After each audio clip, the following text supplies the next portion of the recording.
সুপ্রিয় শিক্ষার্থীবৃন্দ, আসসালামু আলাইকুম। তোমাদের এই পর্বে তোমাদের জন্য আরেকটি ক্লাস নিয়ে হাজির হয়েছি, আল্লাহ চাহে তো। এটা হলো বায়ু দূষণের চ্যাপ্টার থেকে। এখানে তোমরা জানো কিছু আলোচনা আছে ধাতু ধর্ম, অধাতু ধর্ম, ধাতব ধর্ম, অধাতু ধর্ম, ধাতু দিয়ে হলো ধাতব ধর্ম, তাই না? অধাতু দিয়ে হলো অধাতব ধর্ম। ধাতু ধর্ম বা ধাতু আমরা কিভাবে চিনি? ধাতুগুলো শক্ত, উজ্জ্বলতা আছে, বঙ্গলতা আছে, তাই না? তাপ পরিবহন, আলো পরিবহন করতে পারে। মেইন যে বৈশিষ্ট্য ধাতু, এটা হলো তাদের অতিরিক্ত ইলেকট্রন থাকবে। সর্বশেষ কক্ষপথে অতিরিক্ত ইলেকট্রন থাকবে, একটি, দুটি বা তিনটি এরকম। হ্যাঁ, আর অধাতু হইল সর্বশেষ কক্ষপথে 6টা, 7টা, 8টা এরকম, 8টা না, 7টা, 6টা, 5টা এরকম অতিরিক্ত ইলেকট্রন পরিবর্তে এখানে ঘাটতি থাকে, তাই না? অধাতুর যা ইলেকট্রন ঘাটতি থাকার কারণে তারা ইলেকট্রন গ্রহণ করতে চায়। গ্রহণ করে কি হয়? অ্যানায়নে পরিণত হয়, নেগেটিভ আয়নে পরিণত হয়, তাই না? আর ধাতুগুলো অতিরিক্ত ইলেকট্রন আছে, সেগুলো হারিয়ে তারা সহজে হারাতে চায় এবং ক্যাটায়ন বা ধনাত্মক আয়নে পরিণত হয়ে চায়। এইগুলো ধাতুর মূল বৈশিষ্ট্য।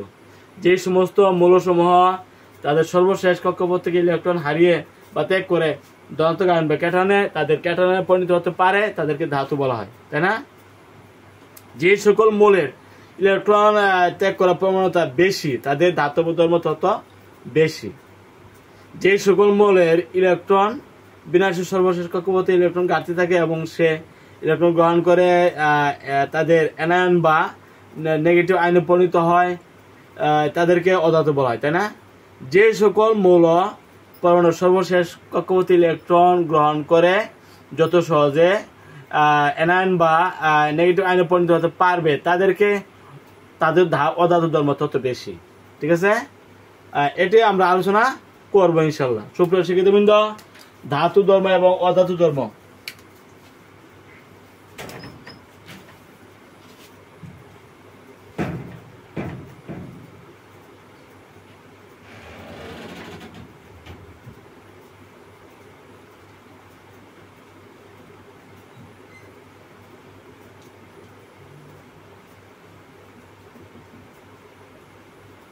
ধাতব ধর্ম এবং অধাতু ধর্ম। ধাতব ধর্মটা কি? ধাতু কাকে বলে?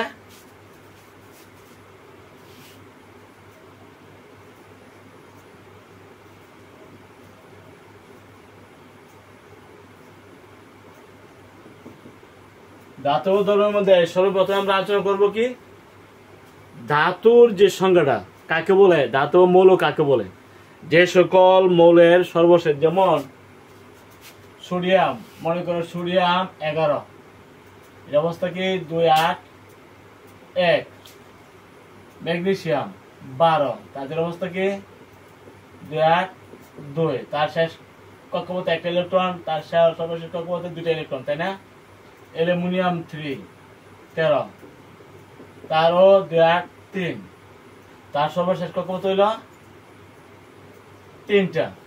ম্যাগনেসিয়ামের সর্বশেষ কক্ষপথে 2টা, সোডিয়ামের সর্বশেষ কক্ষপথে 1টা ইলেকট্রন। আমরা এখন কার ধাতু ধর্ম সবচেয়ে বেশি হবে? সর্বশেষ সবচেয়ে বেশি ধাতব ধর্ম বেশি হবে সোডিয়ামের, কারণ তার সর্বশেষ কক্ষপথে একটা মাত্র ইলেকট্রন। সে একটা মাত্র ইলেকট্রন সহজে ত্যাগ করে তার ক্যাটায়নে পরিণত হতে পারে। ঠিক আছে, যে সকল মৌল সর্বশেষ কক্ষপথে অতিরিক্ত, এগুলি হলো অতিরিক্ত ইলেকট্রন। একটি, দুইটি বা তিনটি থাকলে এদেরকে বলা হয় অতিরিক্ত ইলেকট্রন। অতিরিক্ত আছে এবং সেই অতিরিক্ত হারিয়ে সহজে তাদের ক্যাটায়নে পরিণত হতে পারে, তাদেরকে ধাতব মৌল বলা হয়। যে সকল মৌল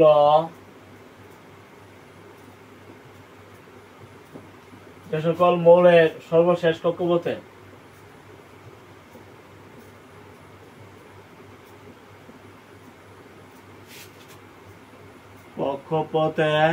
অতিরিক্ত ইলেকট্রন থাকে, অতিরিক্ত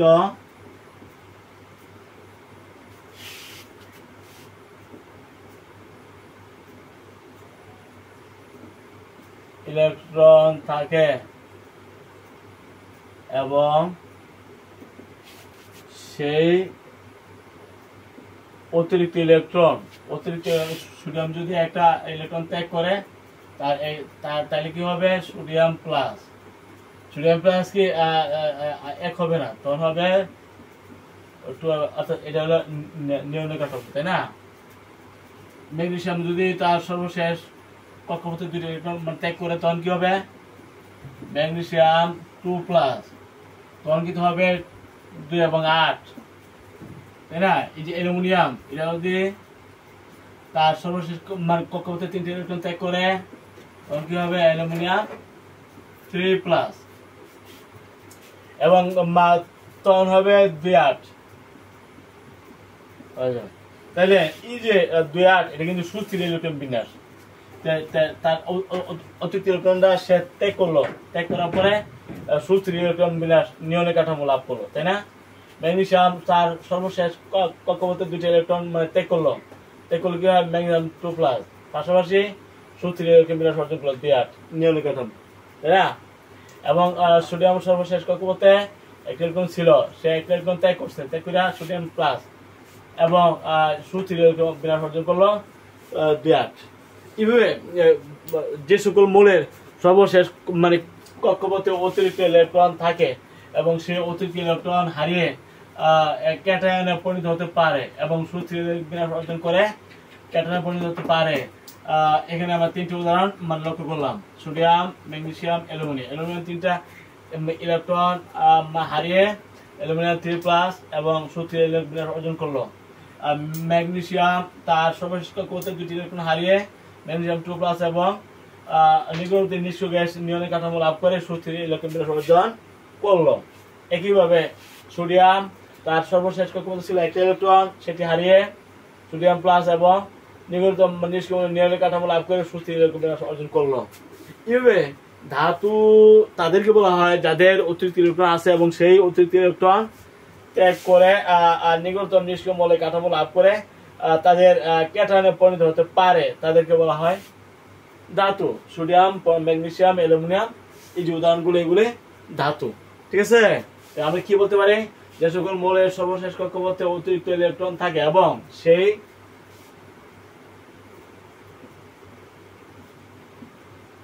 অতিরিক্ত ইলেকট্রন হারিয়ে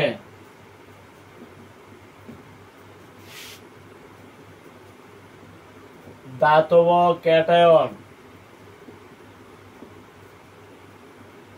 ক্যাটায়নে পরিণত হতে পারে।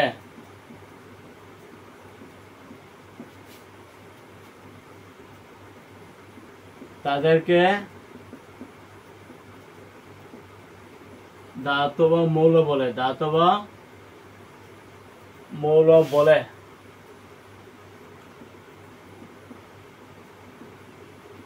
ঠিক আছে? আমরা এই যে উদাহরণগুলো দিলাম কিন্তু প্রত্যেকেই ধাতব মৌল। আমরা লক্ষ্য করি 1 নং এবং 2 নং গ্রুপের যে মৌলগুলো আছে, 1 নং hydrogen, lithium, sodium, potassium, rubidium, francium, এই যে মৌলগুলো, এগুলো 1 নং গ্রুপের।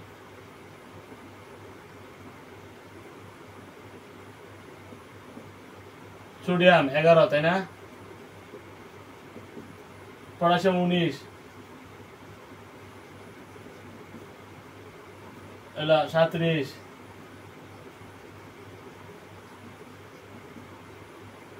সিজিয়াম 55,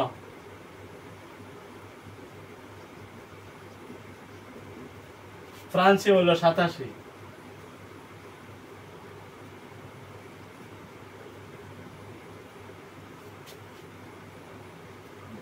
বত্রিশ, 18, 8, 1। বুঝছো? 10।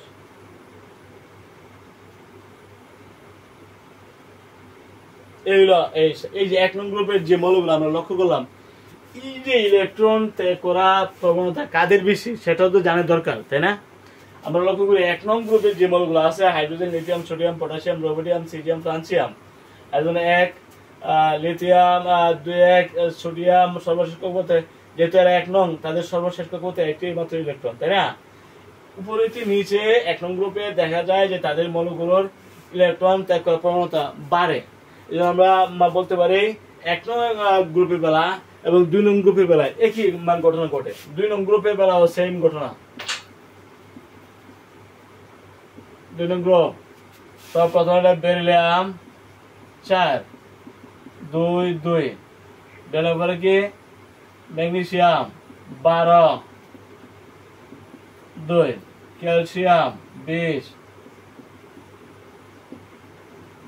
2 স্ট্রনসিয়াম 38 2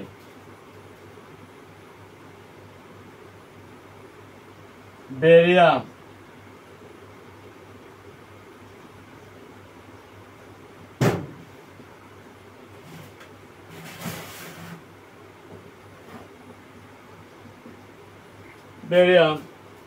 10 18 28 30 38 এবং রেডিয়াম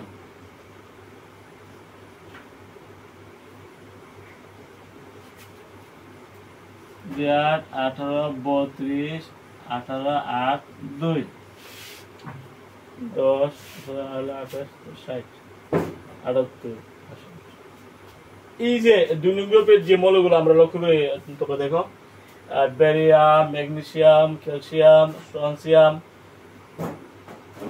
এটা হলো beryllium magnesium calcium strontium barium এবং রেডিয়াম যে এই 2 নং গ্রুপের যে মৌলগুলো আছে তাদের সবার শেষ কক্ষপথে কয়টা আছে দুইটা সবারই কিন্তু দুইটা তাই না 1 নং গ্রুপে যারা আছে lithium sodium potassium rubidium caesium francium প্রত্যেকের কিন্তু একটা করে এই যে 1 এবং 2 নং গ্রুপের যে ধাতব মৌলগুলো আছে তাদের ক্ষেত্রে শুধু অন্য গ্রুপে নয় 1 এবং গ্রুপ 2 এর ক্ষেত্রে যে মৌলগুলো আছে তাদের সর্বশেষ কক্ষপথে একটা করে 1 নং এর বেলা একটা করে ইলেকট্রন এবং 2 নং এর বেলা দুইটা করে ইলেকট্রন আছে তাই না তাদের শুধু ইলেকট্রন ছেড়ে দেওয়ার প্রবণতা উপরিতে নিচে বাড়ে বেরিলিয়ামের ত্যাগ করার যে প্রবণতা তার থেকে ম্যাগনেসিয়ামের বেশি যেহেতু ম্যাগনেসিয়াম ইলেকট্রন স্তর বেশি নিউক্লিয়াস থেকে হলুদের দূরত্ব বেশি এই জন্য ত্যাগ করার প্রবণতা যেমন আবার ম্যাগনেসিয়াম থেকে ক্যালসিয়ামের বেশি হইব কারণ ম্যাগনেসিয়ামের স্তর হলো 2টা 3টা আর ক্যালসিয়ামের হলো 4টা তাই না এই জন্য ম্যাগনেসিয়ামের তুলনায় ক্যালসিয়ামের ইলেকট্রন স্তর বেশি হয় নিউক্লিয়াস থেকে সর্বশেষ হলুদের দূরত্ব বেশি এই জন্য তার থেকে তার ইলেকট্রন ছেড়ে দেওয়া সহজে ত্যাগ করতে পারবে তার থেকে এই ক্যালসিয়াম থেকে স্ট্রনসিয়ামে কিন্তু আরো সহজে ইলেকট্রন ত্যাগ করতে পারবে এবং স্ট্রনসিয়ামের তুলনায় বেরিয়াম 56 সেও কিন্তু আরো সহজে ইলেকট্রন ত্যাগ করতে পারবে বেরিয়ামের তুলনায় রেডিয়াম সবচেয়ে বেশি সহজে ইলেকট্রন ত্যাগ করতে পারবে যেহেতু রেডিয়ামের স্তর আছে 1 2 3 4 5 6 7টা তাহলে উপরে নিচে সেম 1 নং স্থায়ী এদের সর্বশেষ কক্ষপথে আছে মাত্র একটা ইলেকট্রন সে একটা ইলেকট্রন কিন্তু সহজে ত্যাগ করতে পারে এবং ত্যাগ করার প্রবণতা লিথিয়াম থেকে সোডিয়ামের বেশি হবে সোডিয়াম থেকে পটাশিয়ামের বেশি পটাশিয়াম থেকে রুবিডিয়ামের বেশি রুবিডিয়াম থেকে সিজিয়ামের বেশি সিজিয়াম থেকেও কিন্তু ফ্রান্সিয়ামের বেশি হবে অর্থাৎ শুধু 1 এবং 2 এর জন্য এই অতিরিক্ত ইলেকট্রন এখানে একে হইলো একটা আর 2 হইলো দুইটা তাই না তাদের ক্ষেত্রে শুধু ইলেকট্রন ছেড়ে দেওয়ার প্রবণতা উপরে নিচে বাড়ে 2 নং গ্রুপে বলা সেম উপরে নিচে বাড়বে এখানে সবচেয়ে বেশি কার রেডিয়ামের ত্যাগ করা প্রবণতা সবচেয়ে বেশি হবে রেডিয়ামের আর 1 নং গ্রুপে সবচেয়ে বেশি হবে ফ্রান্সিয়ামের ঠিক আছে এই আলোচনাটা আমরা করে দিলাম ব্যাখ্যা সহ যাতে তোমরা সহজে বুঝতে পারো সুপ্রশিক্ষিতবৃন্দ আশা করি এই বুঝতে আর কোনো সমস্যা হবে না আমরা উল্লেখ করতে পারি 1 নং এবং 2 নং গ্রুপে উপর হইতে নিচে আমরা এতক্ষণ ব্যাখ্যা করেছি উপর হইতে নিচে ধাতব মৌলদের এবং প্রত্যেক কিন্তু ধাতব যেহেতু সর্বশেষ কত অতিরিক্ত তাদের আছে 2টা অতিরিক্ত ইলেকট্রন এই জন্য তারা ধাতব মৌল উপরে নিচে ধাতব মৌল গুলোর ধাতব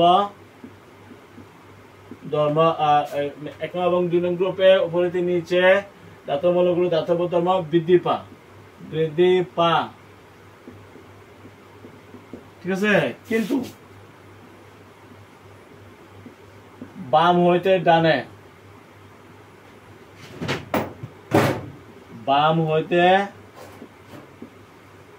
ডানে একই পর্যায়ে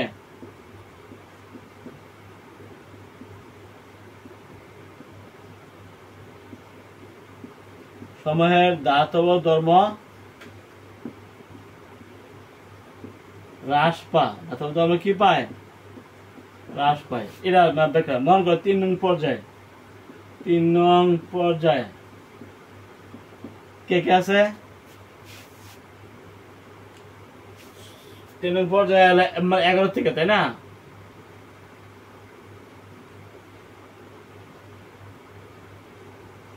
সোডিয়াম 11, ম্যাগনেসিয়াম 12,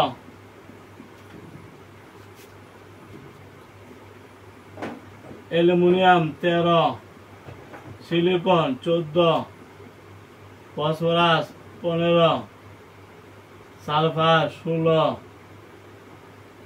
ক্লোরিন 17, আর্গন 18। এই যে 3 নং পর্যায়ে আমি 3 নং তোমাদের মানে উদাহরণ আমরা টেনেছি। 2 নং 3 নং 4 নং যেগুলো পর্যায়ে এগুলো 3 নং পর্যায়ে, তাই না? আমরা কেমন বুঝবা 3 নং পর্যায়ে কি 11 কি 2 8 1, তাই না? এটা কেমন বুঝবা 2 8 2, এটা 2 8 3, আর এটা 2 8 4, এটা 5, এটা 6, এটা 7, তাই না? এটা 8। এই যে মৌল সোডিয়াম সবচেয়ে ইলেকট্রোপজিটিভ, সহজে একটা ইলেকট্রন সে ত্যাগ করতে পারবে, তাই না? যেহেতু তার সর্বশেষ কক্ষপথ আছে একটা মাত্র ইলেকট্রন। কিন্তু ম্যাগনেসিয়াম হলো সর্বশেষ কক্ষপথ আছে 2টা, সেই 2টা ইলেকট্রন কিন্তু ত্যাগ করা তার জন্য এই সোডিয়ামের তুলনায় একটু কঠিন, তাই না? অ্যালুমিনিয়ামের বেলা দেখা গেছে যে তার সর্বশেষ কক্ষপথে কিন্তু 3টা, ফলে এই ম্যাগনেসিয়ামের তুলনায় অ্যালুমিনিয়াম কিন্তু ত্যাগ করার কঠিন হয়ে পড়বে, তাই না? তার থেকেও একটা উপদার্থ সিলিকন, তার আছে 4টা সর্বশেষ কক্ষপথে, সে কিন্তু একটা ইলেকট্রন 4টা ইলেকট্রন ত্যাগ করা সম্ভব হবে না। তারপরে ফসফরাস 5টা, ফসফরাস কটা 5টা ইলেকট্রন সে ত্যাগ করতে পারবে না, তার 3টা ইলেকট্রন গ্রহণ করার প্রবণতা বেড়ে যাবে। সালফার 16 মানে 2 8 6, সেক্ষেত্রে কিন্তু সালফার 2টা ইলেকট্রন নিতে চাইবে, গ্রহণ করতে চাইবে।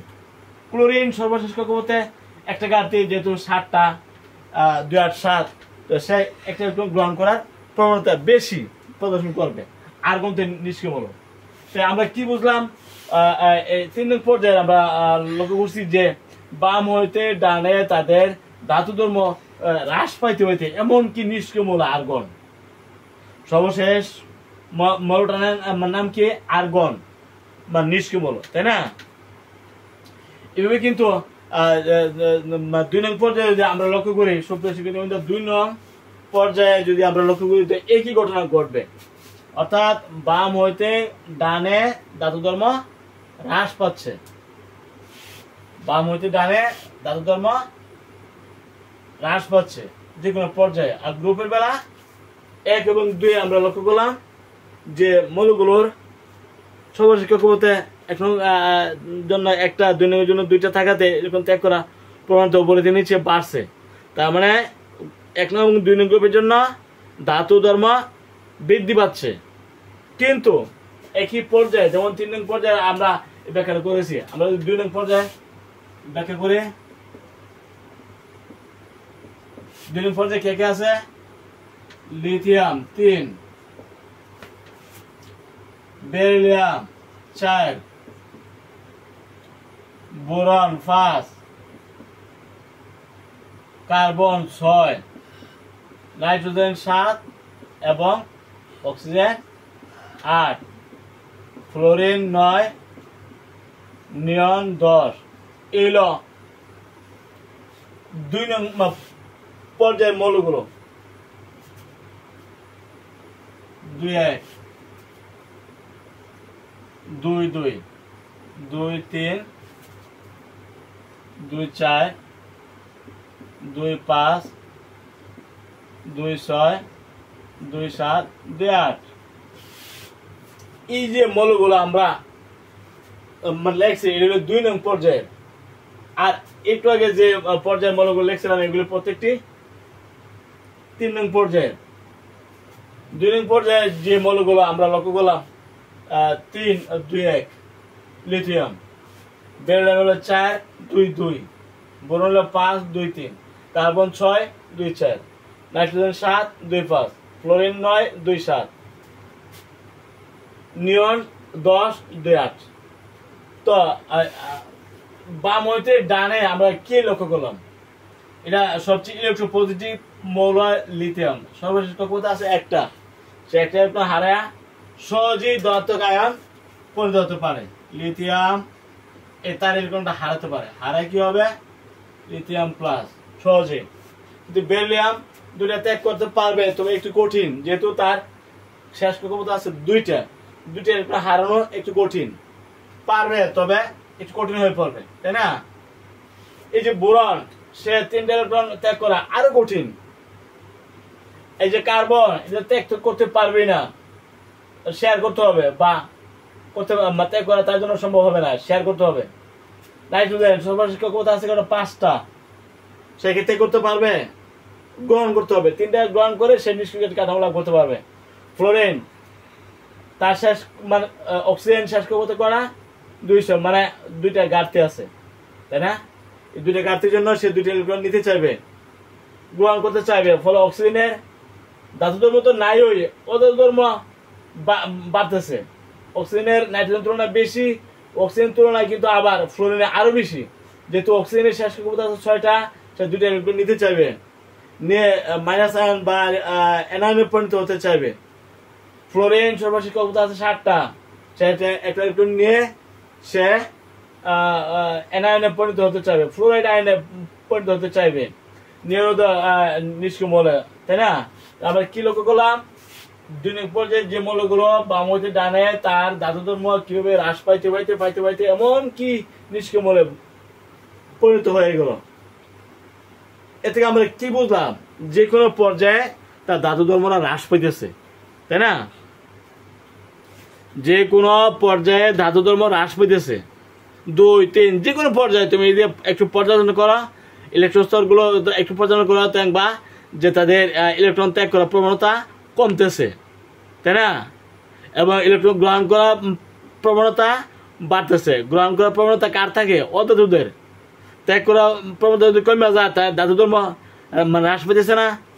যেমন সোডিয়ামের, লিথিয়ামের দ্বিতীয় পর্যায়ের কথা আমি বলছি। দ্বিতীয় পর্যায়ে যে প্রথম যে মৌলটা লিথিয়াম 3 2 1, তার কিন্তু শেষ কক্ষপথে একটা, তাই না? এর ডানের যে মৌলটা বেরিলিয়াম 4, তার কিন্তু শেষ কক্ষপথে হলো 2টা।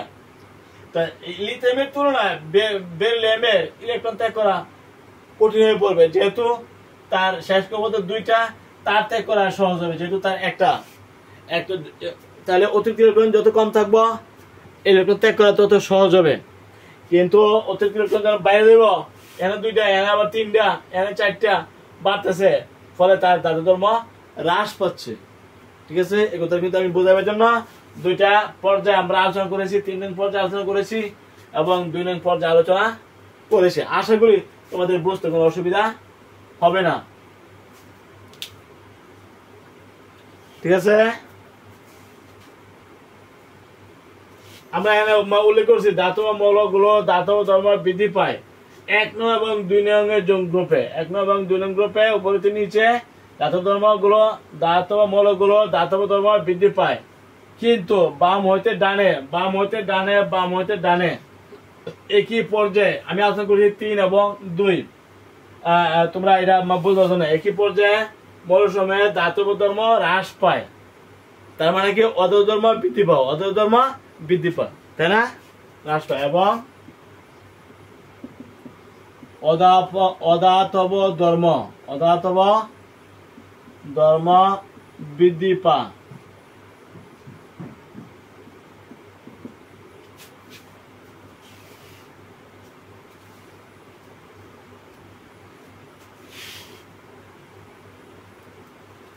3 নং পর্যায়টা একটু একটু একটু হিজিবিজি হয়ে গেছে। 3 নং পর্যায় আমি আবার একটু স্পষ্ট করে দিচ্ছি, ওদের একটু ঝাপসা হয়ে গেছে। 3 নং পর্যায়ে কে কে আছে? সোডিয়াম,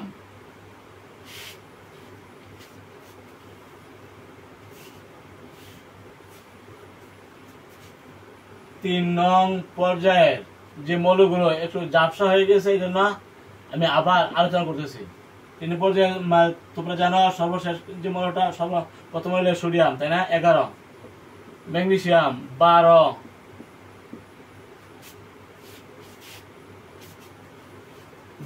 এবারে aluminium 13, silicon 14, phosphorus 15, sulphur 16, chlorine 17, argon 18, তাই না? এই 3 নং পর্যায়ের যে মৌলগুলো আমি আরেকবার আলোচনা করছি তোমাদের বোঝার সুবিধার জন্য। এটা কি হবে?